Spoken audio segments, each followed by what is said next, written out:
Bonjour, chers téléspectateurs et téléspectatrices, loué soit Jésus-Christ. Bienvenue au rendez-vous des héros de la foi. En ce 12 juillet, l'Église commémore Saint Olivier Plunkett. Les saintes de Dieu s'avancent vers le roi des cieux, à leur signe de joie, il célèbre sans fin celui qui donne vie.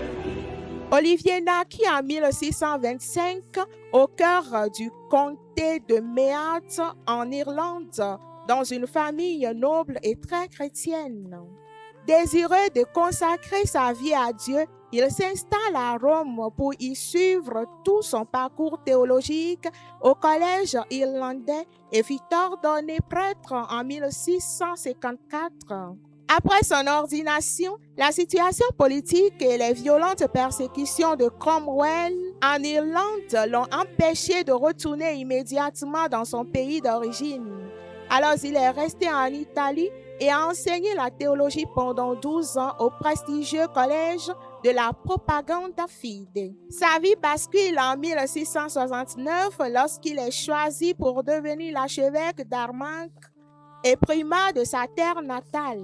De retour dans son pays, alors déchiré par de violentes vagues de persécution de la part du pouvoir anglais, il déploie un zèle pastoral impressionnant. Il remet sur pied les paroisses locales, ouvre des écoles chrétiennes et ordonne courageusement 10 nouveaux prêtres en secret. Cependant, cet engagement spirituel dérange et il finit par être victime de fausses accusations, de complot et de trahison de la part des dénonciateurs. Traîné jusqu'à Londres pour un procès injuste, il subit le martyre le 11 juillet 1681. Face au bourreau, Olivier frappe les esprits par sa paix intérieure, pardonnant ses ennemis et bénissant la foule avant d'expirer. En octobre 1975, le pape Paul VI l'a canonisé, faisant de lui une figure universelle et le saint patron de la réconciliation en Irlande.